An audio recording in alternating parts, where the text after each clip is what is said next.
बिस्मिल्लाहिर्रहमानिर्रहीम। प्यारे बच्चों, अस्सलाम वालेकुम। गौहर पब्लिशर्स की जानिब से खुश आमदीद। हमारा मोटो है redefining the geography of education through digital resources for conceptual learning. मेरा नाम साजिदा नूर है। आज के इस वीडियो लेक्चर में हम गौहर निदाए उर्दू जमात शशम के सबक नंबर 7 अल्लामा इकबाल रहमतुल्लाह अलैह और नौजवान की मश्क शुरू करेंगे। तो आइए चलते हैं हासिलाते ताल्लुम की जानिब। प्यारे बच्चों, आज के इस लेक्चर के बाद आप इस काबिल हो जाएंगे कि नसर को फ़हम के साथ पढ़कर मुतल्लिका सवालात के जवाबात दे सकें, जमात के मुताबिक मयारी जुमले बना सकें। तो प्यारे बच्चों, इससे पहले मैं आपसे कुछ सवालात पूछना चाहूँगी कि 31 मार्च 1932 को किस इजलास से अल्लामा इकबाल ने खिताब किया? बिल्कुल दुरुस्त जवाब है आपका, ऑल इंडिया मुस्लिम कॉन्फ्रेंस से आपने खिताब किया था। अगला सवाल है, अल्लामा मोहम्मद इकबाल रहमतुल्लाह अलैह के बेटे का नाम क्या था? बिल्कुल दुरुस्त जवाब है आपका, अल्लामा इकबाल रहमतुल्लाह अलैह के बेटे का नाम जावेद इकबाल था, जिनके नाम पे आपने एक नज़म भी लिखी है, जावेद नामा। प्यारे बच्चों, मश्क शुरू करते हैं। सबसे पहले है पढ़ें और समझें। सवालों के जवाब लिखें। सवाल नंबर अलिफ, सवाल नंबर 1 है, अल्लामा मोहम्मद इकबाल रहमतुल्लाह अलैह ने सकाफ़ती इदारे बनाने की तजवीज़ क्यों दी थी? उनका मकसद नौजवानों की ख्वाबीदा रूहानी सलाहियतों को बेदार करना है। इस मकसद के हसूल के लिए इनको आगाह किया जाए कि इस्लाम ने इंसानी, सकाफ़ती और मजहबी तारीख़ में क्या कारनामे अंजाम दिए और मुस्तक़बिल में मज़ीद क्या इम्कानात हो सकते हैं। प्यारे बच्चों, हमारा अगला सवाल है, एक फ़र्द का कौम के अंदर क्या मुकाम है? इस सवाल का जवाब एक शेर की सूरत में, अल्लामा इकबाल के शेर की सूरत में भी दिया जा सकता है। वो शेर है, अफराद के हाथों में है अक़वाम की तकदीर, हर फ़र्द है मिल्लत के मुक़द्दर का सितारा। हमारा अगला सवाल है, अल्लामा मोहम्मद इकबाल रहमतुल्लाह अलैह शाहीन की कौन सी सिफ़ात मुसलमान नौजवानों में देखना चाहते थे? इस सवाल का जवाब है, शाहीन के जैसी बुलंद परवाज़ी, दूर अंदेशी, खुददारी, फ़क्र और इस्तग़ना, यानी दूसरों की नकाली की बजाय अपने रास्ते खुद मुतय्यन करना। प्यारे बच्चों, हमारा अगला सवाल है, इंसानी तरक्की में तहकीक और जुस्तजू की क्या अहमियत है? इस सवाल का जवाब है, किसी भी कौम की तरक्की तहकीक और जुस्तजू के बगैर मुमकिन नहीं। जिस कौम ने इस मैदान में जिस कदर जद्दोजहद की, उसे उतनी ही तरक्की और उरूज हासिल हुआ। अल्लामा इकबाल के बकौल, नया ज़माना नए सुबह शाम पैदा कर, और ये सब तहकीक और जुस्तजू की बदौलत ही मुमकिन है। प्यारे बच्चों, हमारा अगला सवाल है, आखिरी मिसरे का मतलब लिखें। आखिरी मिसरा है हमारे पास, मोहब्बत मुझे उन जवानों से है सितारों पे जो डालते हैं कमंद। जवाब है, मुसलमान नौजवानों में बुलंद परवाज़ी और दूर अंदेशी है। उसकी मंजिल ये दुनिया के ऐशो इशरत नहीं, बल्कि वो तहकीक और जुस्तजू के मैदान में बहुत बुलंद मंजिल रखता है, क्योंकि कुरान करीम इसको कायनात की तहकीक की दावत देता है। प्यारे बच्चों, सवालात के जवाबात के बाद अब हम चलते हैं अपनी अगली सरगर्मी की जानिब। अगली सरगर्मी है हमारे पास, सबक के मुताबिक दुरुस्त जवाब पर सही का निशान लगाएं। सबक में से कुछ जुमले दिए गए हैं, हर जुमले के लिए 4-4 ऑप्शन हैं। सबक के मुताबिक आपने सही जवाब का इंतखाब करना है। तो आइए चलते हैं पहले जुमले की जानिब। 1932 में अल्लामा मोहम्मद इकबाल रहमतुल्लाह अलैह ने खिताब किया। ऑप्शन है हमारे पास, ऑल इंडिया मुस्लिम कॉन्फ्रेंस से, ऑल इंडिया मुस्लिम लीग से, ऑल इंडिया कांग्रेस से, ऑल इंडिया मुहम्मदन कॉन्फ्रेंस से। दुरुस्त जवाब है ऑल इंडिया मुस्लिम कॉन्फ्रेंस से।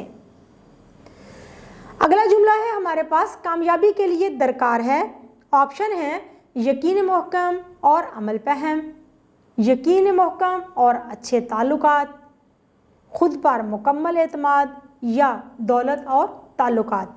दुरुस्त जवाब है यकीन महकम और अमल फहम। अगला जुमला है, शाहीन की एक अहम सिफ्त है। ऑप्शन है, दूसरों की मदद करना, दूसरों से मदद लेना, फ़क्र व खुददारी, अनथक मेहनत। तो प्यारे बच्चों, दुरुस्त जवाब है फ़क्र व खुददारी। अगला जुमला है हमारे पास, नौजवानों में अकाबिर रूह पैदा हो सकती है खुददारी से, इस्तिग़ना से, मुसलसल मेहनत से या इल्म तहकीक से। दुरुस्त जवाब है खुददारी से। अगला जुमला है, किसी और का मारा हुआ शिकार नहीं खाता। ऑप्शन है शाहीन, करगस, चील, कुत्ता। दुरुस्त जवाब है शाहीन। अगला जुमला है हमारे पास, अल्लामा मोहम्मद इकबाल रहमतुल्लाह अलैह के बेटे का नाम था वलीद इकबाल, जावेद इकबाल, खलील इकबाल या जमशेद इकबाल। दुरुस्त जवाब है जावेद इकबाल। प्यारे बच्चों, अगला जुमला है हमारे पास, अल्लामा इकबाल रहमतुल्लाह अलैह अपने अशार में नौजवानों को तशबीह देते हैं कबूतर से, उकाब से, शाहीन से या कव्वे से। दुरुस्त जवाब है शाहीन से। जी तो प्यारे बच्चों, अगली सरगर्मी जो हम करने जा रहे हैं वो है अल्फाज का जुमलों में इस्तेमाल। ये सरगर्मी आपके लिए बहुत अहम है, क्योंकि इस सरगर्मी की आप जितनी ज़्यादा मशक करेंगे आपके लिए उतना ही फ़ायदेमंद है। क्योंकि अगर आप जुमले बनाने का फ़न जानते हैं तो इसका मतलब है कि आप एक बेहतरीन मज़मून लिख सकते हैं, आप एक अच्छी कहानी लिख सकते हैं, आप अशार की तशरीह बेहतरीन अंदाज में कर सकते हैं और खुलासा लिखने में भी आपको किसी किस्म की कोई परेशानी नहीं आएगी। तो जुमलों का इस्तेमाल बहुत सोच समझ कर करना चाहिए। अपनी जमात के हिसाब से आपने अब ये देखना है कि सादा की बजाय आपको मुरक्कब जुमले भी बनाने आने चाहिए। जैसा कि आपको पहले भी बताया जा चुका है, मुरक्कब जुमले वो जुमले होते हैं जिनमें दो बातें कही गई होती हैं, जिनको मगर, ताहम, वरना जैसे अल्फाज के साथ मिलाया गया होता है। आप अपनी सहूलत के लिए सादा जुमले भी बना सकते हैं, लेकिन कोशिश ये करनी है कि सादा जुमले भी हों तो साथ मुरक्कब जुमले भी बनाने आने चाहिए। तो प्यारे बच्चों, आइए चलते हैं अपनी सरगर्मी की जानिब, जहाँ पर हम बनाएंगे दिए गए अल्फाज के जुमले। सबसे पहले लफ्ज़ है इदराक। इदराक का मतलब होता है समझ जाना, इल्म होना आपको। अल्लामा इकबाल, जुमला हम इसका बनाएंगे, अल्लामा मोहम्मद इकबाल रहमतुल्लाह अलैह को नौजवानों की तन आसानी का इदराक था। वो समझते थे कि हमारी नौजवान नस्ल बहुत तन आसान और आराम पसंद हो चुकी है। अगला जुमला है ताबनाक।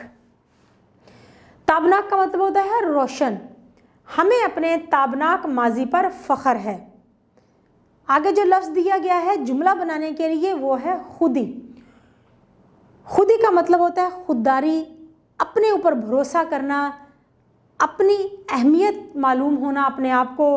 जुमला बनाएंगे, अल्लामा मोहम्मद इकबाल रहमतुल्लाह अलैह की शायरी से हमें खुदी का सबक मिलता है। गामज़न, रवाना होना इसका मतलब है। जुमला बनाएंगे हम, हमारा मुल्क तरक्की की राह पर गामज़न है, यानी कि तरक्की की राह पर रवां दवां है, तरक्की की जानिब बढ़ रहा है। आखिरी लफ्ज़ है हमारे पास सरशार। जुमला बनाएंगे, ए अल्लाह हमें ईमान की दौलत से सरशार कर दे, यानी कि हमें ईमान जैसी दौलत दे दे, हमारे अंदर ईमान की मोहब्बत हो, अल्लाह की मोहब्बत हो। प्यारे बच्चों, अगली सरगर्मी जो हम करने जा रहे हैं वो है सुने और बोलें। आपने कुछ सुनना है, फिर उसके मुताबिक आपने जवाब देने हैं। तो आइए देखते हैं हमें क्या सवाल दिया गया है। सवाल है, परवाज़ है दोनों की इसी एक जहां में, शाहीन का जहां और है, करगस का जहां और। इस मौजू पर सबक से मदद लेते हुए दुरुस्त हरकत व सकनात, तलफ़्फ़ुज़ और लबो लहजे से जमात में एक तकरीर करें। प्यारे बच्चों, ये सरगर्मी आपने खुद सर अंजाम देनी है, लेकिन आप ये देखें कि आपके पास जो शेर दिया गया है उसका मफ़हूम समझते हुए आपने एक बेहतरीन सी तकरीर तैयार करनी है और अपनी जमात में अपने उस्ताद मोहतरम की मौजूदगी में आपने ये तकरीर करनी है। शेर है, परवाज है दोनों की इसी एक जहां में, शाहीन का जहां और है और करगस का जहां और। शाहीन भी एक परिंदा है और करगस भी एक परिंदा है, दोनों एक ही जहान में एक ही फ़ज़ा में परवाज़ करते हैं, लेकिन दोनों में फ़र्क क्या है कि शाहीन की परवाज़ बुलंद होती है, वो उस दूर अंदेश होता है, वो ख़तरे को दूर से देख लेता है, खुददार होता है। वो करगस की तरह, किसी दूसरे परिंदे की तरह मुर्दा जानवर नहीं खाता, बल्कि अपना शिकार करके खाता है, दूसरों पर इन्हसार नहीं करता। इसी तरह से अल्लामा इकबाल ने भी मुसलमान नौजवानों को शाहीन से तशबीह दी है और कहा है कि जिस तरह से शाहीन अपने ऊपर एतमाद करता है, अपने बारे में फ़िक्रमंद होता है, अपने लिए खुद शिकार करके लेके आता है, इसी तरह से आप मुसलमान नौजवानों को भी अपने अंदर शाहीन जैसी खूबियाँ पैदा करनी हैं। ये सारे इस तरह के निकात जो हैं उनको आपने मुंतखब करना है, एक बेहतरीन तकरीर लिखनी है और फिर कमरा जमात में आपने अपने साथियों के सामने ये तकरीर करनी है। मौजूद असातिज़ा किराम, उम्मीद है कि आपको आज का ये वीडियो लेक्चर बहुत अच्छी तरह से समझ आ गया होगा। हमारी वेबसाइट www.goharpublishers.com पर कुछ तदरीसी मवाद दिया गया है जिसे आप मदद ले सकते हैं। इंशाल्लाह अगली वीडियो में अगले लेक्चर के साथ फिर मिलेंगे, तब तक के लिए अल्लाह हाफिज़।